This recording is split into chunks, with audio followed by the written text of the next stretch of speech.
Liberation greetings to all and sundry. My dear people of Ambazonia, my fellow brave warriors of the Southern Cameroon's liberation struggle, accept greetings from me, Comrade John Akuro, this day. This is Friday, December 15, 2023. And I know if you are in Njungo or in Elumbambo, it should be exactly 3 minutes after 8 p.m. And it will be the same time in Tinachong and Teze in Yi, that is in Momo County. Folks, today is another day. And today is another moment of communion, another moment of recollection, and another moment of sharing. I want to sincerely thank all of you who always make it a point of duty to connect to this platform whenever you get a notification that I'm on a live show. Folks, we are getting to that very important turning point in our liberation movement that it is critical for us to stay really mobilized and informed, especially informed because when you know, when you have clear knowledge of what is to come, you know how to prepare to face the times that are right ahead of you. I know that there are some who had fallen off this liberation movement because they were, for one reason or the other, discontented, they felt disappointed, they felt pushed out because of the very nature of the enemy that we are fighting against. That enemy does everything to make us hate our own very aspiration for freedom. That is why they will get to that point of causing us to even begin to question ourselves, whether we are real, whether we are really ourselves. Because it has happened in this movement that sometimes people call you names to the point where you yourself you begin to ask yourself if for one reason or the other you are not exactly what they are claiming that you are. Of course, that is because of the nature of the enemy we are up against, La République du Cameroon. Masters, enchanters, those are masters in fabrications and masters in manipulation. And the area where they thought and saw that it was the softest area to take us at was actually with respect to self-defense. So they could easily stumble or get into, under our thick skin by setting up their own people who would go out there and operate as if they were actually self-defense volunteers, just to bring pain to us, just to cause us to question our very motive of belonging to this liberation movement, and just to cause us to fall off the train and start telling ourselves that we are engaged on the wrong path, that hell is a better place for us. That is exactly what has been going on. And so, therefore, like I said, information is vital. Knowing is key to understanding exactly how to attain your objective. And therefore, on this platform, my dedication is basically to continuously mobilizing us to continuously ensuring that we have the right information so that we will understand the need to remain glued to this liberation movement, whatever the circumstances. We will never be able to do it totally, 100% free of those people who will always be there to throw banana peelings, those people who will be deviant, those people who want to take advantage of our liberation movement for their own personal gains. That has happened in every other liberation movement you can read about in history. So we must be prepared to overcome these challenges and ensure that we get to the place that we want to go, which is freedom land. I will say this over and over and over again because that is where we are headed. And so, folks, you are just connected. You are watching from Dubai, the United Arab Emirates. You are watching from China in Asia. You're watching from Hong Kong. You're watching from Japan. You're watching from Bahrain. You're watching from Tel Aviv in Israel, the Middle East. You're watching from wherever, North Africa, South Africa, wherever. Settle down and share this link. Share and share and share until you can share no more. I say so for good reason. Because this past couple of days, I've received a lot of calls from our denizens who are telling me, you can't believe it. I did not know that you were even still coming on to YouTube, onto this platform to talk about our liberation movement. That I just got the link yesterday and I was watching and I was like, oh my goodness. All the things that Comrade Akuru has been talking about, they are coming to pass before our very eyes. I told people the economy of La République du Cameroon was finished and that it had reached rock bottom. Several people did not believe because I kept saying here that what the Republic of Cameroon believes in and thrives in is make believe. They never operate in a real world. They will keep telling you all is well until the day the whole thing has crumbled like a pack of cats under the flick of a child before you realize that truly, truly this thing was down. But for someone who, has worked in the system for a lot of years, and for someone who has people within the system who give me the real information, that is why I could tell you with confidence months before now, even 2 years ago, that we will get to the point where we are now. You can see for yourselves that that is exactly where we are. Some have told me, Mr. Akuro, I just now watched your video and I noticed that you had warned against us investing in Yaoundé, in Douala, and La République du Cameroon, warned against us going to buy land there. Or he said, and unfortunately, I fell in that trap and I've been struggling to see if I could retrieve even just a third of my money back to no avail. This is what is going on. Of course, even those that said, be weary of doing business with La République du Cameroon. And they screamed over rooftops and said I was not only being unrealistic, I was being stupid, and that I just felt that life should stop because I'm talking about freedom. Today, chicken is coming home to roost. So within the framework of this broadcast, we are going to be looking at a lot of things that will continue to demonstrate to us how close we really are to our freedom. Underline this. How close we really are to our freedom. Our liberation movement from day one has actually been on autopilot. A lot of people had not taken note, but quite some in our liberation movement had already noticed it. I said the hand of God is involved in this movement. That is why, despite the cacophony in our ranks, despite the infighting, both among the self-defense volunteers and even among us in the leadership or in the diaspora or wherever, this liberation movement has remained strong. The fundamentals have remained strong. The determination of the people has been has not moved. Despite all the bribery and corruption that the Republic of Cameroon tried to, perpetrate among our people, it has yielded nothing, zero result. On the contrary, every passing day is taking us closer to our objective. I said here, and I will repeat, just like it happened to the children of Israel, God has continued to harden the heart of Mr. Paul Biya. Because if Mr. Paul Biya were to sit and reason with his government like normal human beings, they would have taken advantage of the cacophony among us at some point to be able to overcome us and to douse our dream. But that hasn't happened. You noticed that they came very close, very close with the pre-talks in Canada to really getting onto something. But again, it wasn't the time, and that is not how God had wished it to be. So, folks, we are ever closer to our objective, to restoring the independence of our land.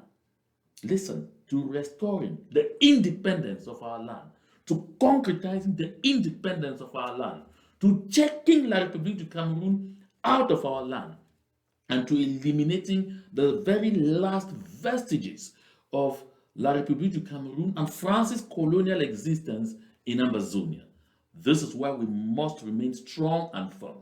And for the simple reasons that I've explained, there are still quite some of our people who are still acting ignorantly. The reason you should share this link as much as possible. As said here before, send the likes. What does it cost you to click on like? Sometimes I see 10,000, 15,000 views and I say about 89 or 110 likes.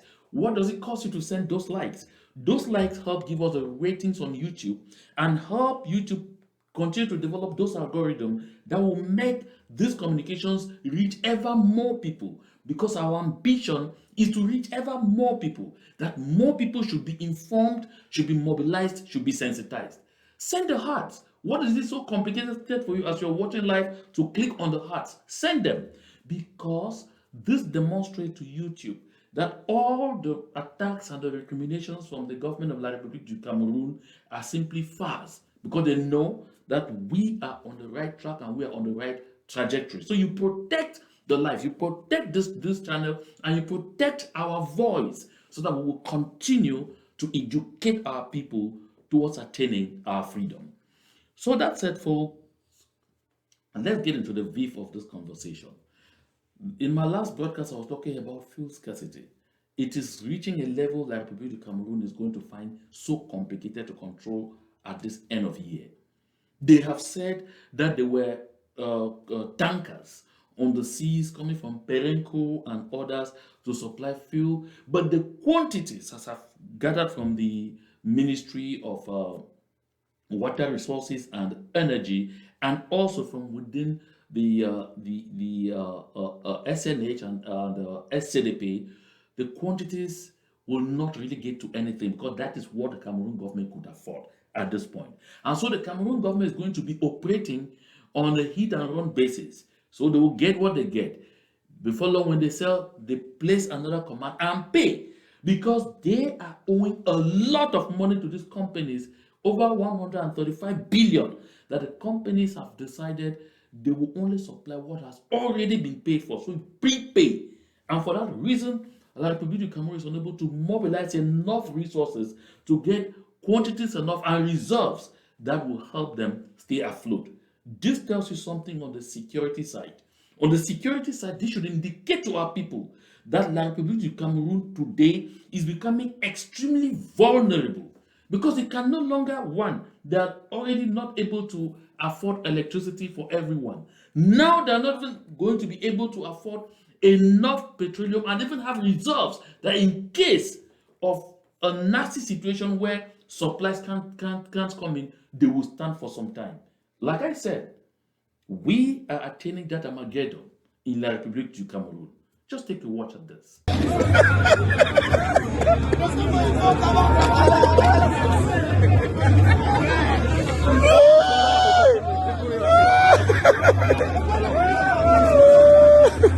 So these are citizens of La République du Cameroon in Yaoundé, fighting tooth and nail at the various filling stations, struggling to get gas. You see, those who are with gallons, those who are simply with plastic containers, even bike riders, to have the opportunity to earn just the 300, 400, 500 that they have per day, they are finding it increasingly difficult.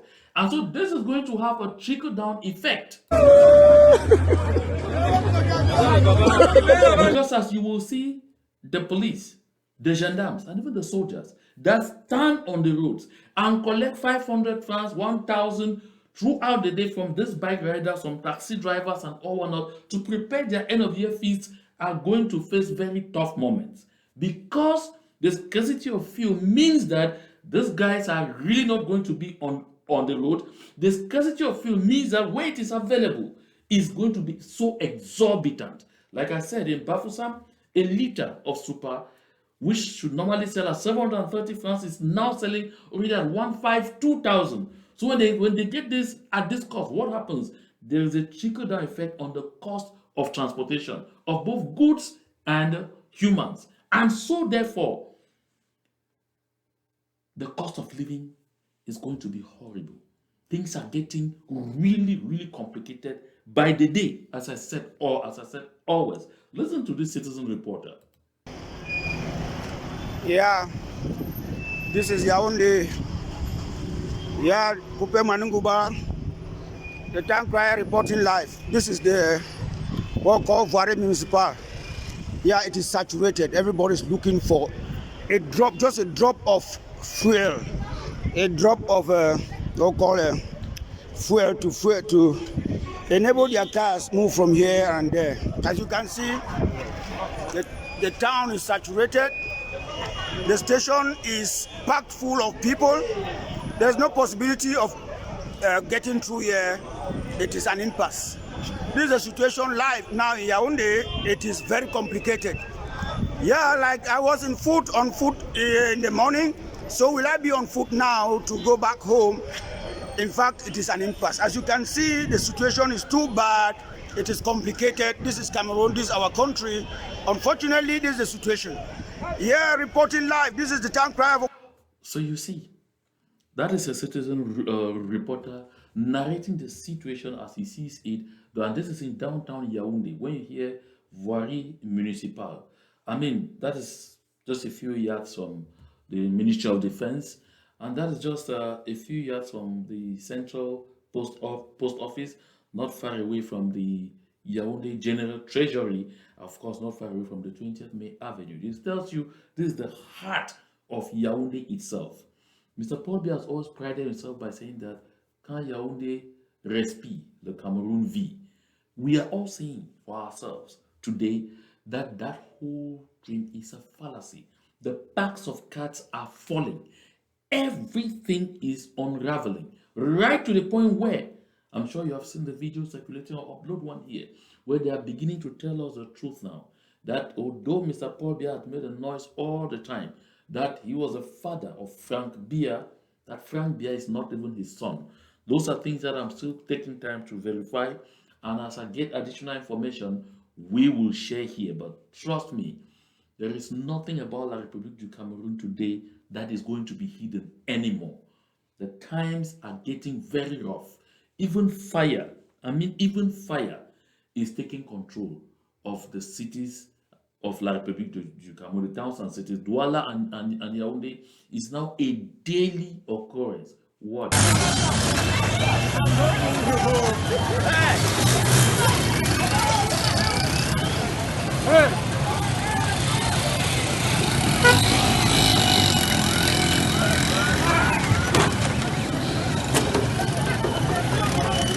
Armageddon means fire.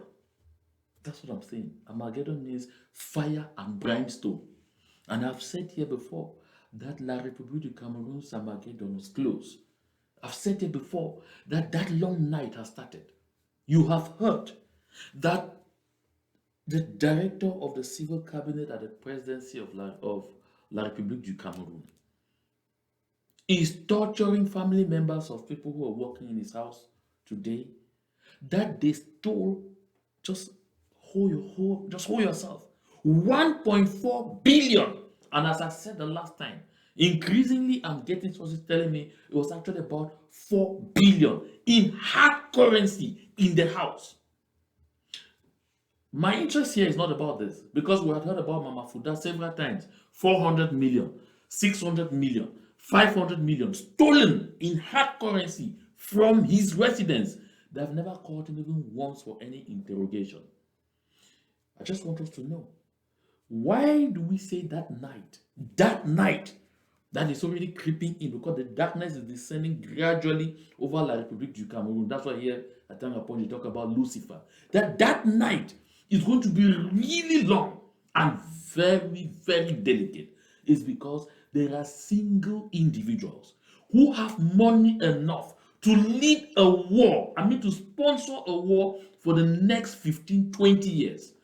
Single individuals. They will not have to go to any bank to get money to do that. Quite some of them, I have been informed, already have stockpiles of arms right in Yaoundé.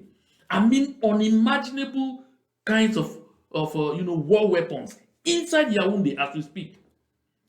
Recall, sometimes you've heard them say, oh, they discovered a stockpile of arms somewhere around Hawaii. They went and dug up, they saw about 20 Kalashnikov, they saw about 15 days, and they picked them up. Oh, they didn't know exactly who hid them there. I am telling you that from information I have gathered, there are quite a good number of those individuals, even some of those who are in prison, have good stockpiles of arms out there. And when it begins, you recall the storming of the Bastille, once the darkness finally fully covers the city of Yaoundé, when I say city of Yaoundé, I mean La République du Cameroon, the first place that will fall will be Kondengi, because there are warlords inside there with a lot of soldiers out strolling around the streets with arms already located in specific places. That night is going to be dangerous. It has started.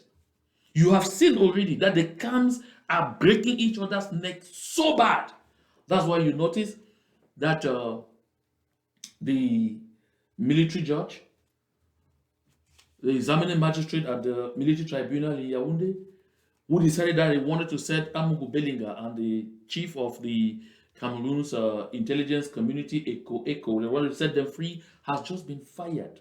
Yes, he has been fired because this was a present danger as part of that night. So the war, the battle is already on. And the first sparks are what we are seeing. Yet, we have not even reached Genesis. They're still about to open the pages, the front pages, the introductory pages of the Bible to get us to Genesis. So imagine what will happen when they start getting closer to Malachi.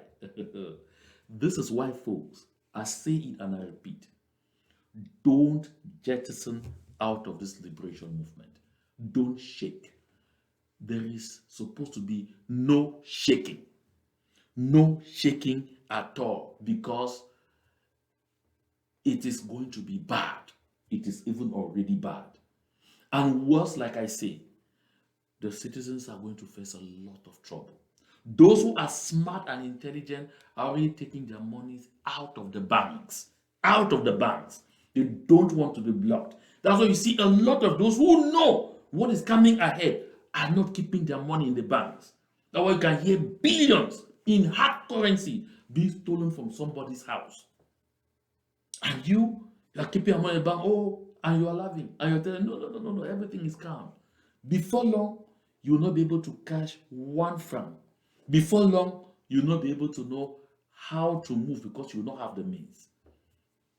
Be wise, like others are, and make hay while the sun shines. I'm talking particularly to our southern Cameroonian folks who are in La République du Cameroon and still heavily doing business in that place.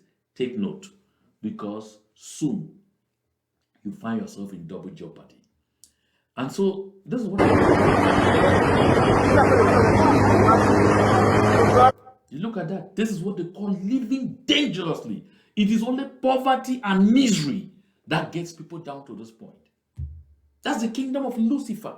People can't survive. Look at this gentleman is hanging behind that truck with a gallon of fuel to steal gas. How much gas can he get in that gallon? How much money would this fetch him? But this can result to the end of his life. It happens because of misery, because of torture, because of suffering. That is the lot of the people of La République du Cameroon. We, the people of Ambazonia, we deserve best. We didn't have to be part of this, and we don't have to be part of it. I continue to bring these things, folks. I continue to line up this evidence. I continue to share this. Sometimes you have watched it, but I bring it so that together we put them in perspective so that you get a better and broader understanding of what is happening. So that it gets clearer in your mind that we are far closer to our total freedom, absolute independence than a lot of us in this liberation movement know. Because if you knew it, you will not abandon this liberation movement at this time. If you knew it, you will not want to stay aloof and tell yourself that I'm angry because some of the people that Tanganji Paul set up, some of the people who were set up by Nkongo, Are Nkongo, some of the people were set up by these talks who call themselves CPDM here and there because they kidnapped your parents, they kidnapped our brothers, they kidnapped our sisters, they robbed our stores, they did this and that to us just to turn us against our freedom. Folks, listen, we must be able to overcome those challenges. I hate those things. There are some of our self-defense volunteers, the genuine ones, who definitely got misled because they saw those kind of things being done by those who were not of us, and they thought that they were of us, and they at one point might have imagined that that was the way to go in getting finances for the movement. A lot of them have paid the price with their lives. Those that you see running up and down all over the place and defending the land are people who have continued to be close and bonding very well with the local populations, and the local populations continue to play their role of cooperation, of collaboration, and of ensuring the safety of our self-defense volunteers. So we must, at every given point, not be quick to simply criticize, to simply abandon, or to simply attack, but to support by sensitizing, by calling to and educating, and of course, by continuing to provide the means. Because when we get angry, we resort to insulting, we boycott, we stop providing means for our people to defend themselves, we push them to do the wrong thing. Because they stop fighting, they will die. This is as simple and as clear as that. It's logic. You don't even need to go far to get it. And you see, it's because we have squeezed them so much that they've run out of ideas. That's why you now hear lost souls like Tanganji saying these kind of desperate things. Do so. Have gone to the DDR centers, have started their own act of contrition by saying, I'm sorry for all what we have done, and God will give them the way for their own redemption. Now for the terrorists, the population will always reject you. Now listen to this. He says that those who have gone to the DDR have started their own contrition, that they have started their own form of contrition. They are apologizing, they are doing everything. In fact, they are already, they are repenting, they are making peace, with themselves, with the community, and with God. I will show you how soon. Because he talked about DDR. DDR. I'll show you exactly how they are doing that. Listen again. State will reject the terrorists. And now the strange story is that even Lucifer is rejecting the terrorists. You just heard him say, the people have rejected. He's calling our self-defense volunteers terrorists. And don't ever forget, don't dare to forget this, that Nelson Mandela, who went on to win the Nobel Peace Prize, Nelson Mandela, who is today venerated the world over as one of the greatest freedom fighters of all times, as one of the greatest personalities of our era, Nelson Mandela was once referred to as a terrorist. Oh yes. That's how they do. They begin by fighting you. They begin by trying to bribe you. They move from trying to bribe you, you don't take it, they fight you. They don't succeed in killing you, they incarcerate you. They don't succeed in breaking your morale, they blackmail you. They go out to call you names, to turn the people against you. When they fail in all of these regards, the only thing that they end up doing is trying to kill you physically. And when they fail to kill you physically, the logical thing that happens is that they get defeated. It happened with Nelson Mandela. It is happening with us. They will be defeated. That is why today you can hear him talk of Lucifer, because he says that even the people will reject or are rejecting our self-defense volunteers. And then he moves on, he says their actions have become so bad that even Lucifer has rejected, that Lucifer that sent them. Do you know who is calling here Lucifer? You might not put it in perspective. If he is referring to the people of Ambazonia that rose against the genocidal regime of La République du Cameroon, that rose against colonialism, black on black colonialism, that rose against, all forms of dehumanizing treatments from La République du Cameroon. He is referring to people who said, we will rise and fight. Because these self-defense volunteers are fighting on behalf of the people, fighting for the people. These self-defense volunteers do not just fall from space, and they are not, no. So he is referring to the people of Ambazonia. He is referring to southern Cameroonians as Lucifer. That's Paul Atanganji, Atangaponji. And he tells you that he's talking for you, that he's vying for your interest, talking on your behalf. He refers to us, the people of Ambazonia, as Lucifer, because he's talking about those who are lost in the community, who sometimes go and turn and become black legs and all of those things and all of that. Well, that's what he's talking about. No brain. Lucifer Lucifer's kingdom is a temple of evil. But Lucifer is telling the terrorists from the northwest and the southwest that we asked you to commit atrocities, but you have committed more atrocities than we expected. So you don't even have a space in Lucifer's kingdom. So they have no. Lucifer, we ask you to commit atrocities. No. Nobody ever asked anybody to commit any atrocities. Our self-defense volunteers rose up, picked their guns, picked clubs, picked machetes to defend themselves from onslaughts and annihilation attempts by La République du Cameroun. If someone actually sent our voices into the bushes with the Lucifer in Yaoundé, is a Lucifer in Yaoundé by his act, by his attitude, by his exactions on our people that sent the voices into the bushes. And of course, it's not a secret to anybody that the Luciferian kingdom has its headquarters in Yaoundé. Recall, I talked here about an article published in the Crooks news organ, the Roman Catholic international news outlet, the Crooks, in which a priest, a Roman Catholic priest, without hiding his face in La République du Cameroun, said from confessional he can conclude that Lucifer had descended from the hell and is seated in Yaoundé, in La République du Cameroun, had taken up residence in La République du Cameroun. This is a confirmation that you are getting from Atanga Ponji. This Lucifer thing he's talking about is not to us. It's not about us. It's not about our voices in the bushes. It's not about you and me.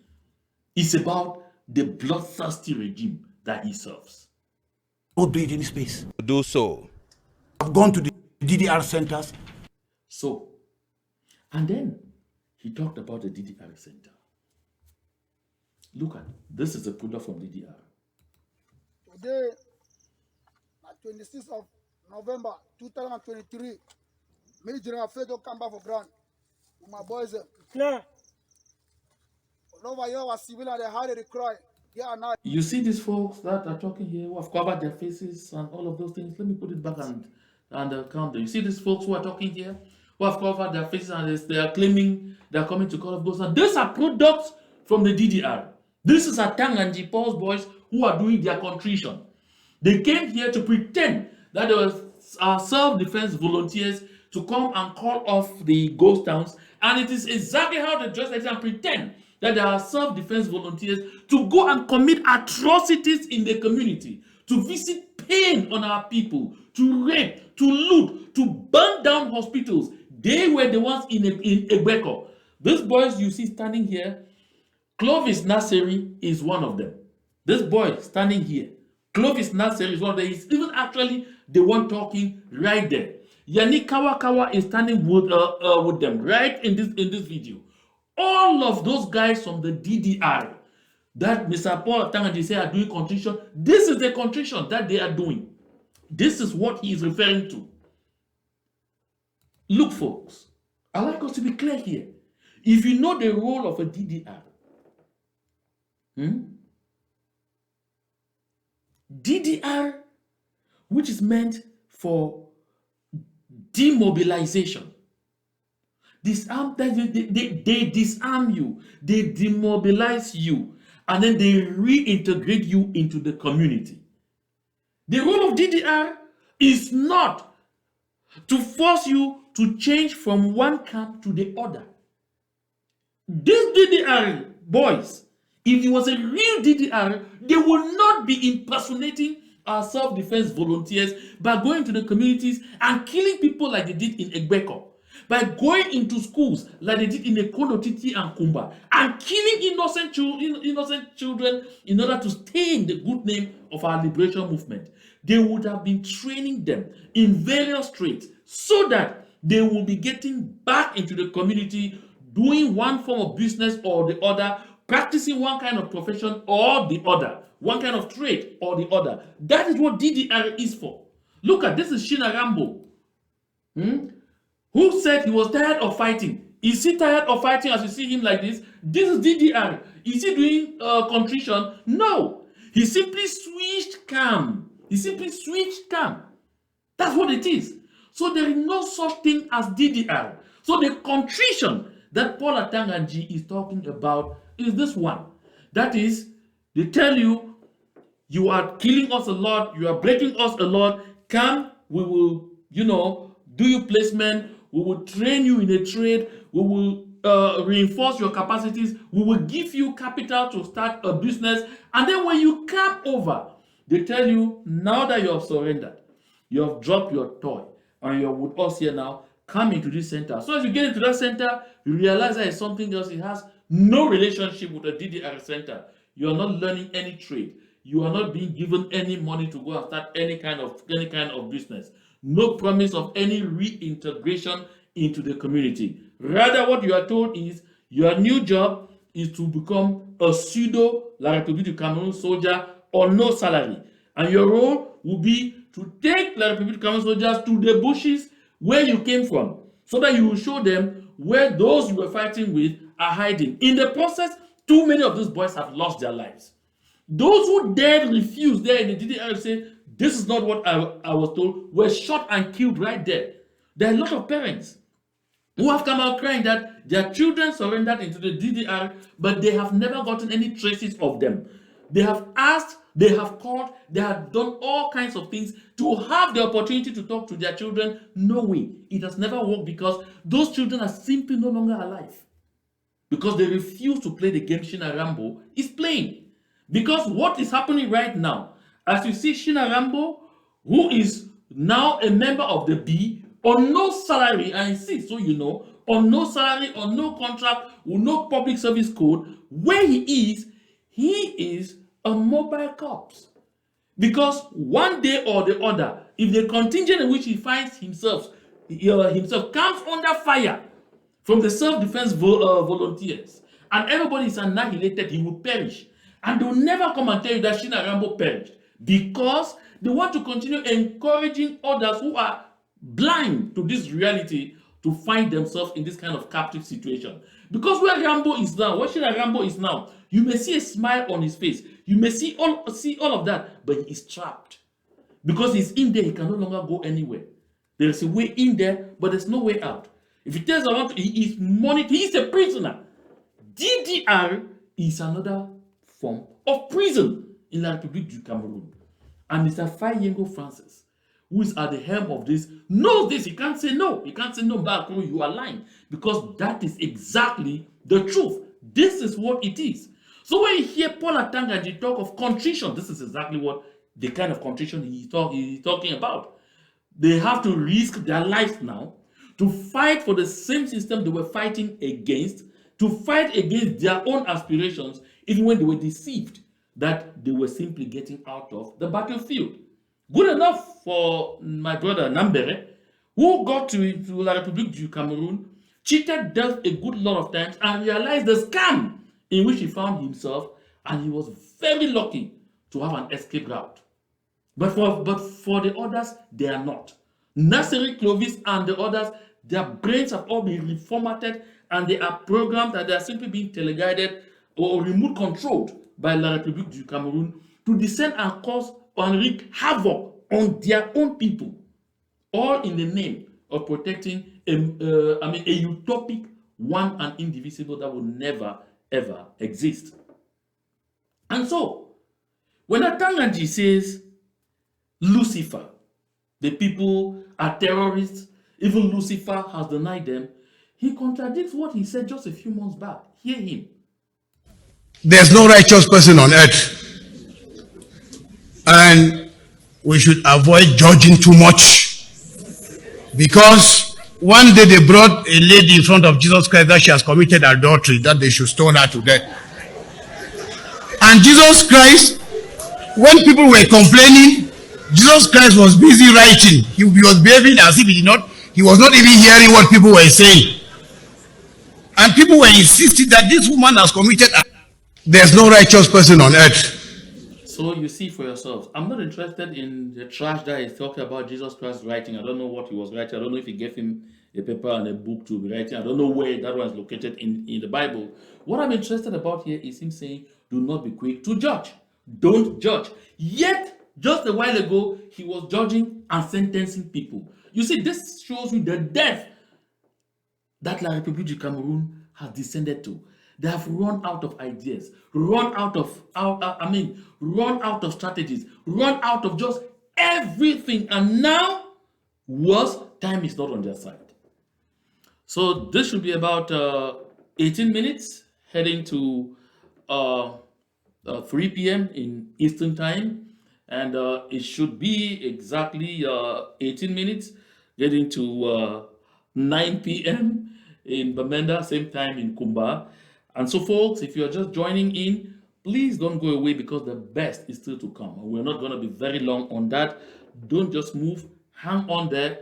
Rather, send me the likes, send me the hearts, continue to share the links, share and share and share, because I need more people to get what is coming right ahead.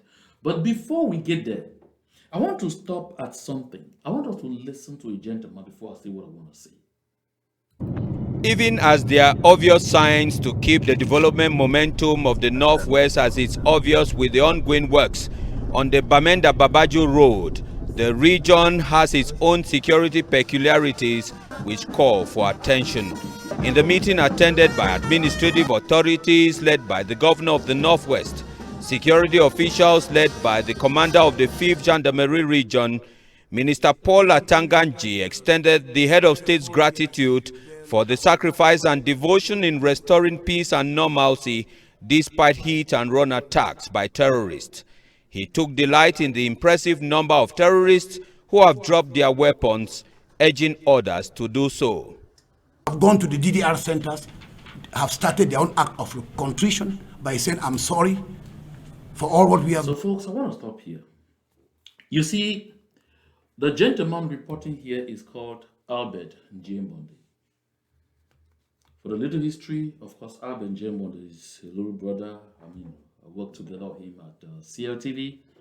Albert Njembonde is of the Bakweri tribe. He hails from Fako, that is in that's Fako County, and I'm surprised that Albert Njembonde,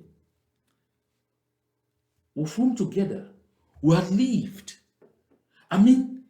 the wrath of La République du Cameroon while I was still at CRTV, even if he were perhaps like in an oasis, because of course there was Peter Mafani Musonge who always stood out to ensure that they should be placed here and there, but he had the feel of what our people were going through, or what our people have been going through.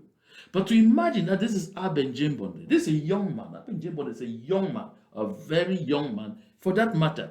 His future is still right ahead of him. Aben Jimbonde is here serving a regime, serving people whose future had long been behind them. Long been behind them. The Bible actually gives a good, a life well lived, a score of 3 scores plus 10, 70 years. So to find people like Paul Biya who are over 90 years, perhaps even 100 years, it is extra grace. Their future had long been behind them. But you find someone whose future is right ahead of him, taking delight in calling his own brothers, who are fighting for the general good, for the good that will touch him and his children. The good that will touch both him and his children, his brothers, his sisters, wherever, for generations to come. He takes delight in referring to people as terrorists. He, Aben Jimbonde, even defeats one of the tenets of journalism. He doesn't attribute, because right here I'm saying Aben Jimbonde is the one addressing our self-defense volunteers as terrorists. He doesn't say terrorists as Minister Tanganji prefers to describe them. He says the terrorists did this, the terrorists did that. In journalism, you're asked to attribute. Why are you asked to attribute? Because when you don't, it comes from you. And so, look at this.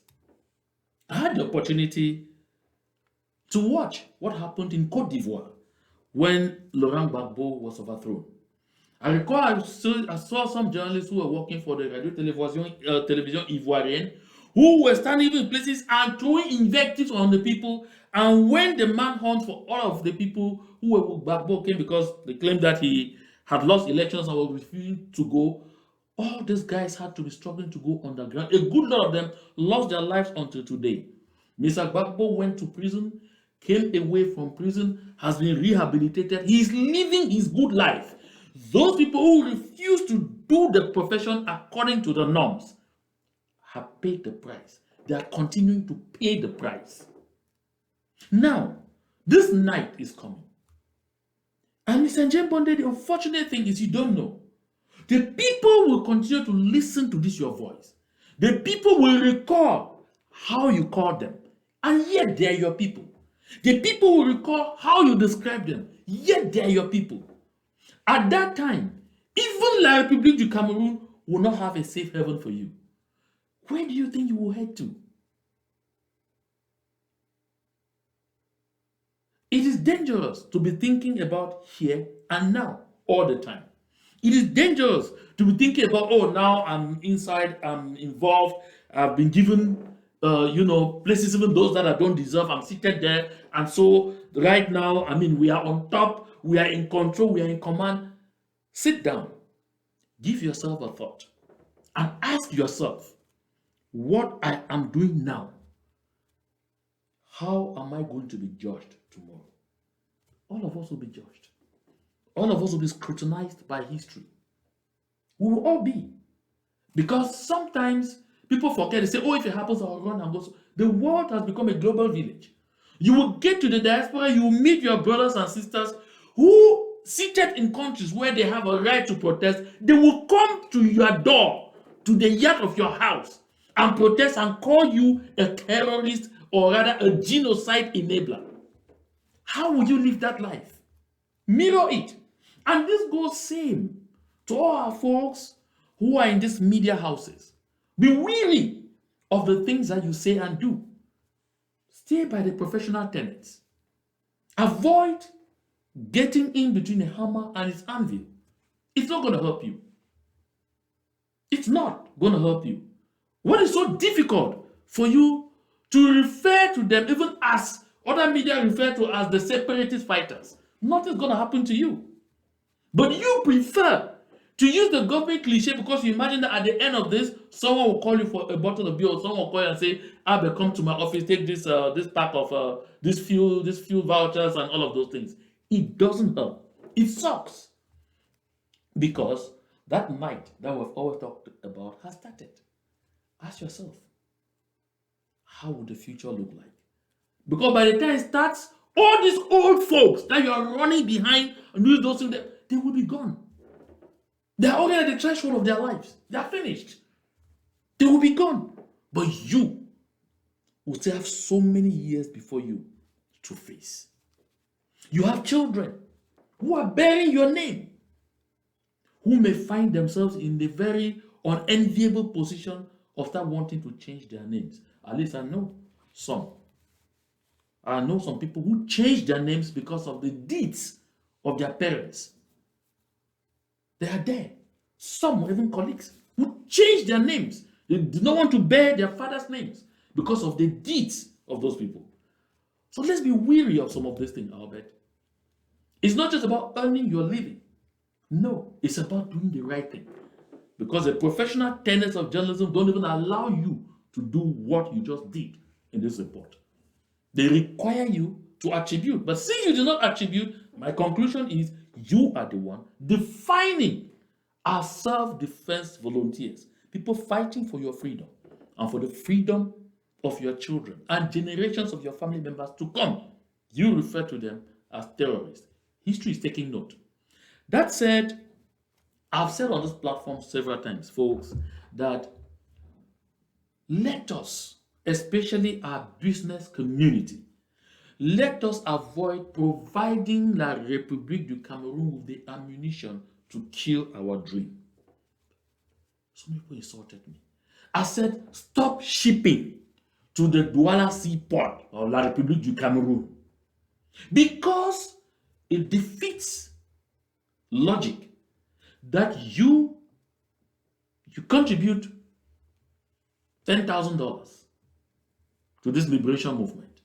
And then you turn around the next site. You ship containers to La République du Cameroon, where you pay them over $100,000, $50,000 40,000, 60,000, 100,000 in customs duty. You enable them with a bigger chunk of your resources to kill your dreams, to destroy those who have reason to fight for you and for me, to give them the means to buy toys and kill our innocent civilians. You provide them with the means to send thugs to the field, to go and rape our wives, rape our mothers, burn down our villages, burn down our hospitals, kill our children in schools, loot our banks, loot our businesses. That's what you do.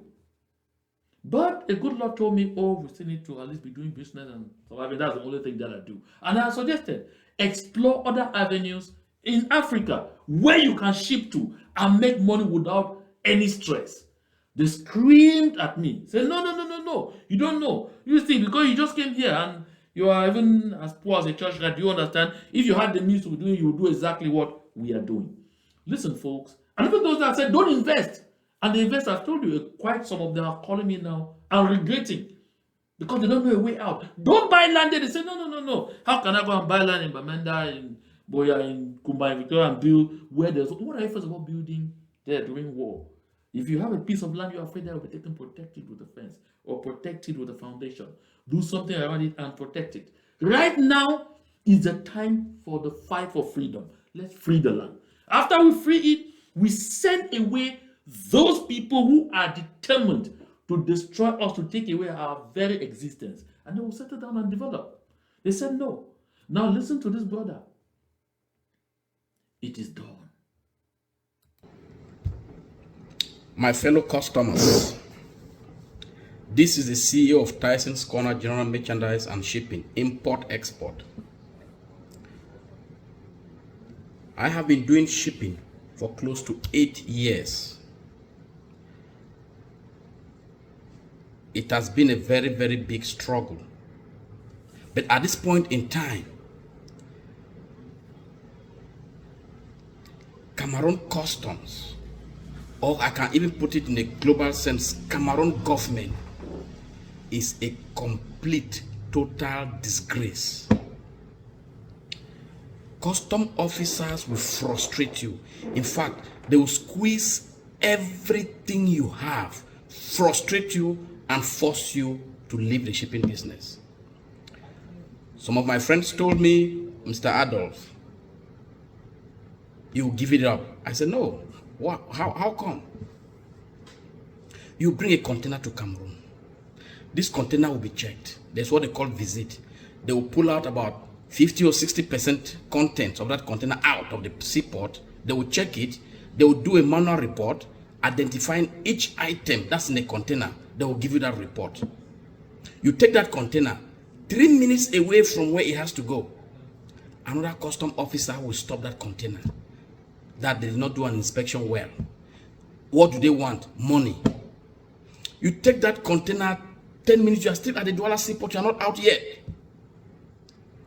They will hold you for money. Before you even leave the custom office, like you are exiting the port, a custom officer will tell you that, oh, said container is ciblé. Those French words that I have no clue what it means. Some people say it's target or was targeted or whatever. They will say, on t'a ciblé ton container jusqu'à Yaoundé. That is the order is from Yaoundé.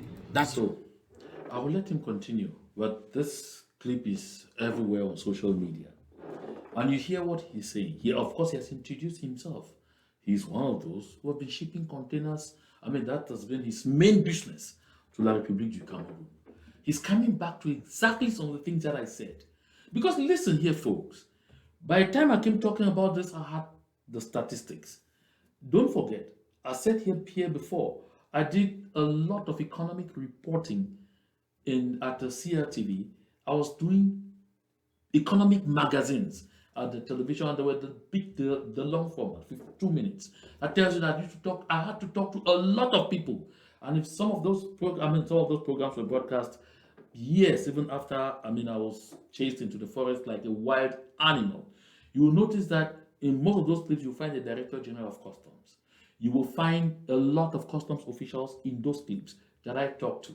You'll find people from the Taxation Department, from the Treasury Department, from the Ministry of the Economy. There's none of those folks that I hadn't talked to or that I hadn't worked with.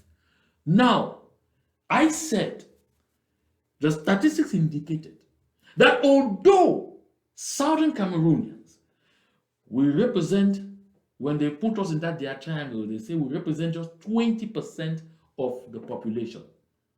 Listen, we're the ones who had the biggest colony in the diaspora. It's recently that a lot of their people started coming out. Why were we more out? Because the conditions back home were always so horrible. We've always been at a disadvantage. We've always been treated so poorly, dehumanized, that we had to keep going out, keep coming out here to look for opportunities. Reason why the statistics indicated to me that over 60%, almost 61% of the total number of containers shipped from the diaspora into the Douala seaport were by people of Southern Cameroon's extractions. I mean, people of Southern Cameroon's extraction.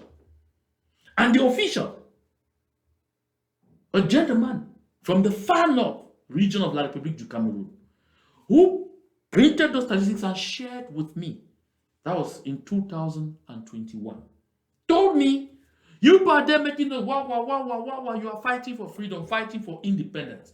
You are still the same people providing the money that is sustaining the system that is killing you. If you really think you want to fight for freedom, you have the weapon in your hands that you can bring down the economy of La République du Cameroon within a matter of months. A matter of months. That it may last, it may take 2 years. All you need to do, you people should have a systematic boycott of the Douala seaport. Sit back and watch the results. I said, I'm sharing this with you because we of the far north, we have our beef. We all want the system down for several reasons. You people want your freedom and your independence to go fine. We want to bring down the system in this La République du Cameroon and change it even after you people are gone. So, if you people take this action, we all benefit. They will be benefiting differently. I shared that information here. I shared those statistics here. To our people, we are the ones providing La République du Cameroon with the ammunition to destroy us. It's simple. It's a fact. A lot of our people have lost jobs. They have lost businesses. They have lost everything. They have looked for alternative means of survival. We are at war against a genocidal system that is supported by a member, a permanent member of the UN Security Council in the name of France. And you heard from the document I shared that they said the number of deaths in our land does not matter. All that matters is the ability to hold us under slavery or in slavery and servitude for life.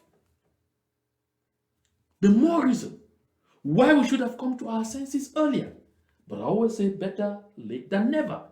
Because first, if we were to hold back and not send those containers to the Douala seaport, these are the number of things that will happen. Number one, we would have cut, a serious source of income for the treasury of the government of La République du Cameroon. The economy will be so directly affected. They are never even able to meet their budgetary expectations, but this will make the situation worse. Because the customs department alone, in previous years, generally contributes over 1,300 billion CFA to the state budget. Sometimes quarterly, the customs department alone contributes over 900 billion CFA to the government budget. And like I said, a good chunk of this money comes from us. Be it even at a court now. Yeah. Because since the construction of the Enugu-Abakaliki Bamenda Road, or the Trans-African Highway passing through Manfei to Bamenda, the ECOC customs point has noticed a serious boom. They were making over 1 billion a week. Over 1 billion a week at ECOC. So look, folks, I said, if we stop this, number one, you have attacked the execution of their government budget. Number two, If we hold this, if we carry out this systematic boycott, we will also make the activity at the Douala seaport become less attractive. There's a French company called SGS that's a very lucrative contract at the Douala seaport. It was first of all run by Bolloré. You know, even the Swiss were so interested in it at the start of this liberation movement that when they even came in, that they were trying to mediate between us and La République du Cameroun. We understood that they had that as the joker. They needed to do everything they could, and they were hoping that they would secure the contract to control the container terminal of that seaport. So if we attack that, first we attack the government budget, we make that business less lucrative, and then all these international companies rushing there will be shifting. There's going to be a lot of jobs lost at that place. And then, most interestingly, all these custom officials that this gentleman who is based in Tyson's Corner in Virginia, United States of America, all those custom officials that it says are feeding fat from this are going to find themselves in a tight corner because they will not have the means. They will not have all that money again to live those luxurious lives. And so the amount of money people will bribe to get into ENAM, to graduate as customs inspectors, custom controllers, or customs administrators, that amount of money will drop tremendously. So you see, it's going to have a chain reaction across the board. The police checkpoints, the gendarmerie checkpoints, all over the place because of containers coming, they are going to all be in total difficulties. And when they are in total difficulties, it adds to the woes of La République du Cameroun. Let me say this. You know, in a normal country, everything is done in such a way that with automation, you pay all those duties, get your goods out and everything without having any contact with any human and money changing hands anywhere. That is a system that Mr. Modeste Mopa Fatoin tried to institute at the taxation department in La République du Cameroun. Of course, you know what happened to Modeste Mopa Fatoin. Faced with an Amugu Belega and others who will never want to pay taxes and never want to be reminded that they have to pay taxes, and with the pressure from the tax inspectors, the tax controllers, who no longer had contact with the people, where they would come and say, I'm doing redressement fiscal, I'm putting you under tax audit, or you did not pay this amount, I'm coming to assess. They were in limbo. The tax inspectors no longer had money. It was no longer attractive to get into ENAM to come out as a tax inspector or a tax controller. Because Mr. Modeste Mopa Fatoin, that's a gentleman that I knew so well. I did, a series of things with him, had interviews with him, actually worked on communicating the reforms that was put in place with him. And listen, he had to throw in the towel because the pressure became so much. Don't forget that taxation department, treasury department, and the customs at ENAM, 96% of those who get inside there are Betty people. And so these Betty people who got into taxation and were hoping to come out there and within a few months start building duplexes all over the place, buying Hummer jeeps, buying all kinds of expensive cars, they found their dreams being killed. So they had to do everything. They had to do everything they could possibly do to get Modeste Mopa Fatoin out. So this our brother, what he is saying, I'm glad because I'm not the one saying it anymore. I'm saying it from experience. Follow against more. Your container is a target. What do they want? Money. You will take that container out of the Douala seaport within 10 meters. They'll say one douanier mobile. They will come. What do they want? Money. 50 meters away, there's another one that will come. They say Akomi. What do they want? Money. When I'm talking money, we're talking hundreds of thousands. You will leave Douala. By the time you get to Bekoko, there's a custom checkpoint there. What do they want? Money from that same container. You pass Bekoko, leaving La République du Cameroun, and going towards southern Cameroon, you get to Tico.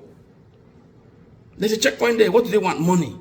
And as those people in Tico, when they take you money, they will ask you, They charge, say, oh, where are you? I mean, where would they offload this container? You tell them it's Moya or it's Limbe, whatever. They will pick up a phone and call their friend that, bon, here in container de sang là-bas, boya. Donc, il faut suivre ça. If that guy was going to the market or going to the hospital, the guy will stop, pick up his custom uniform and start following that container. When you want to offload the container, they will come there. Donne-moi le dossier. What do they want? Money. You realize that it is almost something that is unbearable. There is no consumer advocate. Who will you report to? There is nobody you can talk to. There is just nobody. Did you hear what he said? In fact, he just said something here that I said before. You go to Yaoundé, to Douala. You go, you have worked here, you have taken 3 shifts, you have done 4 jobs, you have raised your hard-earned dollars. You go, you say you want to buy a piece of land in Douala, in Yaoundé to go and construct. You buy it. You have spent about maybe $30,000, bought a piece of land, you are go really celebrating. By the time you want to begin the foundation, or you've just got a draftsman to come and draw up, to come and measure the land and draw a plan. Machetes come out from everyone. They ask you, what are you doing on this piece of land? You say, no, I bought this one. They tell you bought from who? And before you know it, trouble. And you know what? Who will you report to? Just like this brother is saying. Well, who will you say nothing? There's nobody that you report to anywhere. They own the police force. They own the gendarmerie force. They own the judiciary. They own everything. They own the courts. Where will you go to? At the end of the day, you find yourself begging and you end up buying that piece of land a second time. You buy it a third time. By the time you buy a fourth time, you get tired and you abandon. Just as you hear this brother saying. Who will you report to? Because it's a very chaotic setup. It's a mafioso setup. It's a dangerous setup. Those who have called me crying, they say it's reached a point they are begging and hoping to get back even just 1/4 of the money they put in. One brother told me he bought his own piece of land for 18 million. After he struggled until he had bought it for the 3rd time, the whole thing was total about 24 million because he had to give some people 1 million, 2 million to count them, sometimes 500. At the end of the day, the matter got to a head where what he thought was a land title, they now came and told him that title was fake. And then he took the matter to the gendarmerie brigade, started with the state council, and they sent it to the brigade for collection. And he said, whenever they come and deposit 1 million right there at the brigade, they will collect that money and cut about 400,000 and ends up with 600.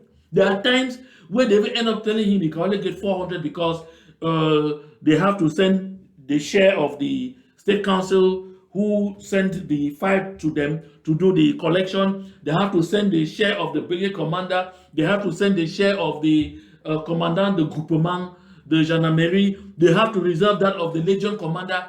At the end of the day, and nothing will happen to anybody. You go nowhere. That is what it is. That is why you see foreign direct investment in that country is as next to zero. Yeah. You see people like MTN, that's a multinational corporation, but you find that a citizen of the country has a problem with his businesses in South Africa, and the country decides to freeze the account of a company that has no business, that is not even remotely connected to the issue at stake with that gentleman, the issue of Babadan Pulo and MTN. That is the chaos in which you go dump yourself. Let us fight. Let us bond together. Let us kick La République du Cameroon out of our territory, and we set up a country which will be attractive to investments, where the rule of law prevails. Where there is no rule of law, there is chaos. You get into a jungle. Let's hear his conclusion. Everybody, for that single container, you realize that just bribe a lot because there is nothing you can do. You cannot report to anybody. It's a banana republic. Everybody is doing what they think is right. they subdue the population, they intimidate the population until you don't even know your rights. One day I called a senior custom officer, Takem. He used to work in Limbe. I said, bro, come on now. I don't ship container. Just a carton of wine, just say, no. Nobody has to disturb you with that because that's for personal consumption. We don't want these things if and only if you have the quantity that we think it is destined for distribution. But in Douala, once the custom officer see a bottle of beer, if they had a chantier, they'll call their contractor that they should go back to work because they know they will squeeze money from you. It's so pathetic. The country is finished. Cameroon is one of the worst countries that is existing in this world. Good. Chicken is coming home to roost. Bro, I'm not attacking you, but I'm just saying I'm happy that the scales have finally fallen off your eyes. My wish is that these scales should fall off the eyes of all those among us who are still providing La République du Cameroun with that breath of oxygen that they require to keep us in slavery and servitude. That is my wish. You are not recognize what I always said. I always said La République du Cameroun is the worst place to be at in the whole wide world. And I said the worst thing that ever happened to us, to Southern Cameroons, is that we found ourselves unevenly yoked with those people. And that's why those who sit down and tell you, oh, they have given us special status, or they will give us federalism, or they will listen. I repeat what I've said over and over. Anytime you settle for less than you deserve, you will end up with less than you settled for. So those who are continuing to ship there and facing all these vicissitudes is because you decide to settle for less than you deserve. A few months or years of sacrifice will be enough for us to cleanse our land of this demonic system that is being forced onto us. Cleanse our land of this satanic regime, this satanic system of La République du Cameroun that has imposed itself on us in our land. We will cleanse our land of agents of Lucifer like Atanga Ponji and all those who come with them. And we will set up a system of governance. Look at Rwanda. The Rwandans fought and they chased away the poisonous hydra. They chased away the cancer known as France from their land. Even changed the language. Look at Rwanda. Rwanda today, the United Kingdom of Great Britain is even contemplating sending refugees, sending people seeking asylum in their country, resettling them in Rwanda. Who could imagine that just a few years ago? It takes sacrifice. It takes determination. It takes focus. Folks, we can do it. Let brother conclude, because his conclusion is very important. But this is recognized now that any form of association with La République du Cameroun, even for one more day, is doomed. Advice to anybody who want to engage in this business is, if you want to do shipping, make sure they screen you for a lot of stuff. You should be working with high blood pressure medication, and you have to do anger management. Then you take a little bit of a small course in conflict resolution, especially with uniform officers. Because if you don't do those three things, I promise you, shipping will be one of the worst side job version that you're taking. To all my customers in this forum, it's been a very, very, very good journey working with you guys. But Cameroon government have succeeded to frustrate me. I can't do shipping anymore. Unfortunately, I have to quit. Unfortunately, I have to quit. I'm not going to do it anymore. You cannot do a business where the whole custom, if you see the way these custom officers are harassing us, just for a single container, their whole family. I don't see any custom officer, I don't care how rich you are. If your father is a custom officer, your mother, whoever, I'm telling you, without blinking, they are thieves. So you see, The conclusion he has come to is to do what I have said at least 2 or 3 years ago that we needed to do. Stop. Stop. Think out of the box. Let's do something else. Let's stifle like we do Cameroon economically. This is one of our biggest weapons in economic sabotage. Yeah. So I'm really wishing that you share this video and share and share. And this brother's video is out there. Continue to share it. Share it until it gets to all of those who are still heady and doing this business, and let them know that if they were waiting for someone to bail the cat, it has been done. Our brother did not hide his face. He's not an anonymous audio. No, he did not hide his face. He introduced himself. He showed his face. And as he's talking, they are seeing him in La République du Cameroon. As he's talking, they are seeing him in Yaoundé, in Douala. As he's talking, those who were here carrying goods and going and giving him to ship to La République du Cameroon are seeing him. This is the moment for all to recognize that what we are locked in is the very battle for our own existence. It's the battle for our very existence. The soul of our nation as a people is at stake here. So let us do what people who know that they're in a desperate situation do. They bond together, they work together, they fight together. We'll sink our differences, and then we'll sink La République du Cameroon in our land first. Make the cost of occupation unbearable. They are already there. They are already crawling on the ground. Let's finish the job. Let's finish it. Rush right now to www.onepodrelief.org. Put in your contributions. If you have difficulties contributing, there are contact numbers there. Call, and I promise I'm still working out with Comrade Adam. He will come here to guide you on how to be able to make your contributions. We need to kick La République du Cameroon out of our land. I apologize that this has been slightly long. We've been here already for about 1 hour and 18 minutes, because when I look at the time, this should be 19 minutes or 20 minutes after 9 p.m. in Fruawa, and I'm sure it's also 20 minutes after 9 p.m. in Ebie in Muyuka. It will be the same time. It will be the same time in Kiko in Kupumanenguba.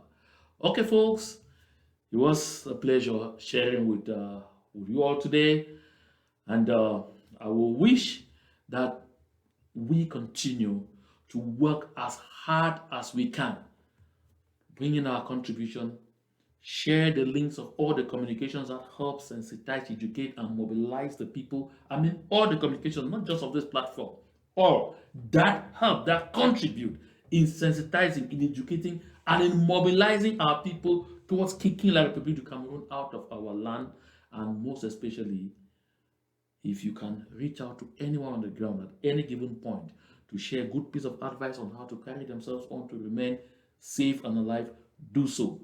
But by all means, mobilize all those that you know to contribute for us to complete the job and send La République du Cameroon out of our land.